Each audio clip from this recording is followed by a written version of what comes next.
വളരെ ബുദ്ധിമുട്ടി കഷ്ടപ്പെട്ടാണ് ഞങ്ങൾ ഞങ്ങളുടെ നായികയെ കണ്ടെത്തിയത്. വിളിക്കട്ടെ? വിളിക്കാൻ പറയട്ടെ ഡയറക്ടർ സാർ? യെസ്. കുട്ടി വരൂ. എല്ലാവരും ഞങ്ങളോട് ക്ഷമിക്കുക. ഞാനും വിഷ്ണു തമ്മിലുള്ള കല്യാണത്തിന് എനിക്ക് താല്പര്യമില്ല. ഇതൊക്കെ ഞങ്ങളോട് പറഞ്ഞ എന്തിനാണ്?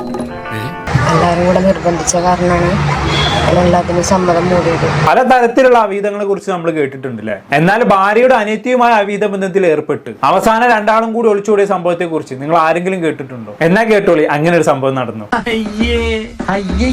സാർക്ക് ഇപ്പിടി ഒരു ഫ്ലാഷ് ബാക്ക് ഇരിക്കുന്നു. ഒരു പോലീസുകാരനും പറഞ്ഞില്ല. ഈ അവഹിതം എന്ന് പറയുന്നത് ഉണക്കമീൻ പോലെയായി. നാട് മൊത്തം അറിയാലും നമുക്ക് നല്ലൊരു വിഷയമായിരിക്കും. എന്നാലും രുചിയില്ല ഷാജി. ഇപ്പൊ ഇതാ സാറേ കേരളത്തിന്റെ ഒരു സ്റ്റൈല്. ഞാനും ഏട്ടനും വർഷങ്ങളോളമായി ഇഷ്ടത്തിലാണ്. ഈ 12 വയസ്സുള്ള കൊച്ചിനെയാണോ മുതലാളി 13 വർഷമായിട്ട് പ്രേമിക്കുന്നത്? അത് ഒരാൾക്ക് മാത്രം അറിയുള്ളൂ, മാത്രം അറിയുള്ളൂ. ഭർത്താവും അനിയത്തിയും കൂടി വഴിവിട്ട ബന്ധത്തിലാണെന്ന് അറിഞ്ഞിട്ടും പുള്ളിക്കാർ ഇത്രയും കാലം ഒന്നും മിണ്ടാതിരുന്ന മാതൃകയായി. ബെസ്റ്റ് ഒരു ഭാര്യ ഇങ്ങനെ തന്നെ വേണം. അങ്ങനെ പറഞ്ഞു കൊടുക്കുകയാണ് അയ്യ. ഒന്നും മിണ്ടാണ്ട് എനിക്ക് ഏട്ടല്ലാണ്ട് ഒരിക്കലും ജീവിക്കാൻ പറ്റും. സുരേഷ് ചേട്ടൻ ഭയങ്കര കെയറിംഗ് ആണ്. അതാണ് സുരേഷ് ചേട്ടൻ്റെ life. Slow steady wins the race. അതാണ് എന്റെ ലൈഫ്. അത്രയും ആത്മാർത്ഥത സ്നേഹിച്ച ആൾക്കാരാണ്. ഞങ്ങൾ എവിടെയെങ്കിലും പോയി ജീവിച്ചുണ്ട്. ഞങ്ങൾ പോയി കഴിഞ്ഞാലും പിന്നെ ഞങ്ങൾക്കൊരു പ്രശ്നം വരരുത്. അത്രയും ആത്മാർത്ഥമായി സ്നേഹിച്ച കാരണമാണ് ഞാനിപ്പോ ഇങ്ങനെ ഒരു വീഡിയോ എടുക്കുന്നത്. എനിക്ക് ഏട്ടല്ലാണ്ട് ഒരിക്കലും പറ്റില്ല. ഞങ്ങൾ അത്രയും ഇഷ്ടത്തിലാണ്. വർഷങ്ങളോളായിട്ട് ഞങ്ങൾ ഇഷ്ടത്തിലാണ്.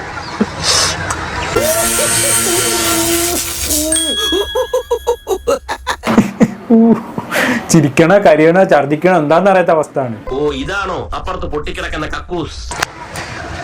ഞങ്ങളെ രക്ഷ ആരും വരരുത്. പിന്നെ വീട്ടുകാർ നിജോനും എല്ലാ കാര്യങ്ങളും അറിയാം. എല്ലാതും അവളോട് ഞാൻ പറഞ്ഞിട്ടുണ്ട്. അതിനെല്ലാ തെളിവും അവളെ കയ്യിലുണ്ട്. ഈ തെളിവും അവളെ കയ്യിൽ തന്നെ കിട്ടും. അപ്പോൾ ഒരിക്കലും ഞങ്ങൾ അന്വേഷിച്ച് വരരുത്. ഞാൻ വരും. ഒരു മാറ്റവും ഇല്ലല്ലോ. ഞാൻ വരും, തിരിച്ചു വരും. എല്ലാ കാര്യങ്ങളും ശരിയാക്കിയിട്ട് എനിക്ക് 2-3 ആൾക്കാരെ കൊണ്ടുപോകാണ്ട്. അപ്പോൾ ഞാൻ വരും. എന്ത് തങ്കപ്പെട്ട മനുഷ്യനാടാ ഇവനെ പറ്റി എനിക്ക് തോന്നിയ ദിവസം പറഞ്ഞത്.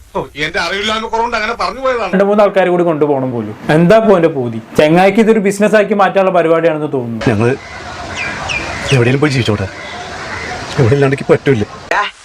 ഈ മീശി വെച്ച് കരയിലട കഴുതേ. വെള്ളം വീണ് ഇനി അത് വളരും. ഒരു ചാൻസ് കിട്ടി അത് ഓവറാക്കുമല്ലടാ. മണം പിടിച്ച് നീ ഇവിടം വരെ എത്തിയതല്ലേ അമ്മട്ടി മോനെ. എന്നിട്ട് കിന്നാരത്തുമ്പിലെ ഡയലോഗ് പിന്നെ ആരോടാ ഇങ്ങോട്ട് വിളിച്ചത്? ഞങ്ങള് പോവാണ്. ഈ തിങ്കളാഴ്ച പോകും. പോകുന്ന വഴിയാ തലസ്ഥാനം ഒന്ന് കാണിച്ചു തരും. ആ സ്ഥാനം റൂമിൽ ചേർത്ത് കാണിച്ചു. കാത്തിരുന്ന് എന്തുകൊണ്ടാ വെച്ച് കഴിഞ്ഞാൽ എന്റെ സാലറി കിട്ടാൻ വേണ്ടിട്ടായിരുന്നു. ഒന്നും പേടിക്കണ്ട, ഒരു കുഴപ്പമില്ല. ഞങ്ങളെല്ലാം കൂടെ ഫുൾ സാലറി കിട്ടേണ്ട ആ ഒരു ഡേറ്റ് വരെ വെയിറ്റ് ചെയ്തിരിക്കുകയായിരുന്നു. അപ്പൊ അതുവരെ പിടിച്ചു നിൽക്കുകയാണ് ശരിക്കും. ഞങ്ങൾ പിന്നാലെ ആരും വരരുത്. ഇത് മാത്രല്ല എന്റെ കൂടെ ഏട്ടനും ഉണ്ട്. നീ ഇത് കാര്യമായിട്ട് പറയാണോ? ഇത് വല്ല തമാശ പറയാൻ പറ്റിയ വിഷയം? ഏട്ടൻ എന്റെ കൂടെ ഉണ്ട്. ഞങ്ങൾ അത്രയും സ്നേഹിക്കുന്ന ആൾക്കാരാണ്. എനിക്ക് വീഡിയോ കാണുമ്പോഴായാലും ഞങ്ങൾ പോവാൻ കാരണം തന്നെ അത്രയധികം ഇഷ്ടപ്പെട്ട കാരണമാണ് ഞങ്ങൾ പോകാൻ പോകുന്നത്. മക്കളെ നിന്റെ ഒരു ഫോട്ടോ എനിക്ക് കിട്ടൂടാ. ഫ്രെയിം ചെയ്ത് വീട്ടിൽ കെട്ടിത്തൂക്കാൻ. 20 വയസ്സ് മുതൽ തുടങ്ങിയപ്പോൾ ഇഷ്ടമാണ്. എനിക്ക് 22 വയസ്സിൽ ഭയങ്കരം തന്നെ. അന്വേഷിക്കാൻ വന്നാലും ശരി ഒരിക്കലും ഏട്ടനടുത്ത് പോകുന്നില്ല.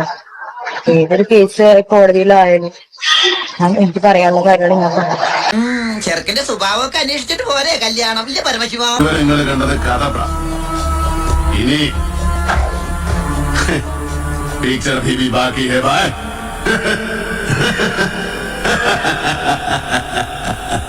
എന്നിട്ട് പിന്നീട് എന്ത് സംഭവിച്ചു? പിന്നീട് എന്താണ് ഉണ്ടായെന്ന് വെച്ചാല് വീഡിയോ അല്ലേ, ആ വീഡിയോയില് സംഭവം വേണമെന്നല്ല.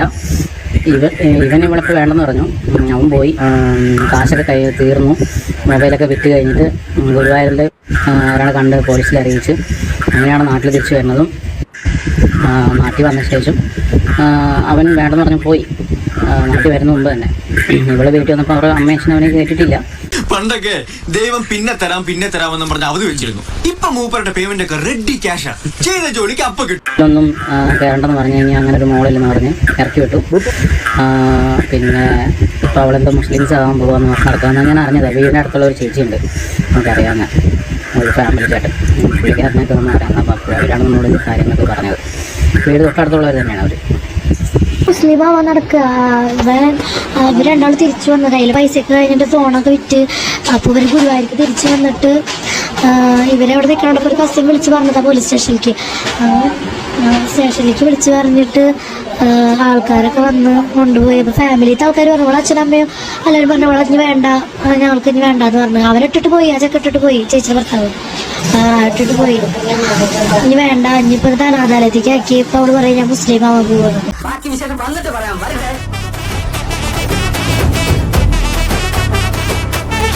ഞാൻ വേറെ